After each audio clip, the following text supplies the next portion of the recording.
Hi guys.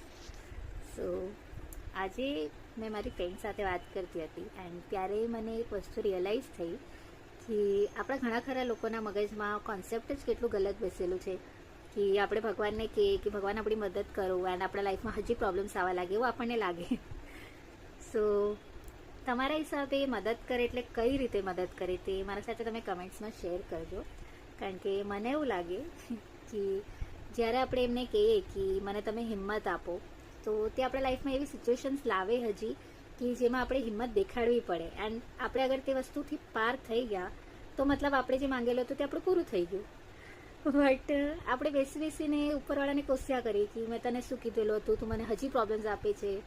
પણ તમે માંગેલી શું વસ્તુ હતી, તે વસ્તુથી તમે મતલબ એક્સપેક્ટ શું કરો છો એમનાથી? અગર તમે આનાથી પાર કરશો મતલબ તમે માંગેલું એ જ મળી ગયું ના તમને.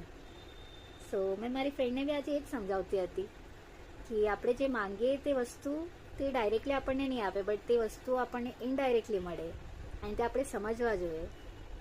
કારણ કે એ ખાલી રસ્તો બતાડે આપણને, એને ચાલવા તો આપણે જ પડવાનો છે. સો તમારા શું વિચાર છે આના ઉપરથી મારા સાથે તમે શેર કરજો નક્કી. એન્ડ મળશું આપણે પાછા આવું જ કંઈમાં. બાય.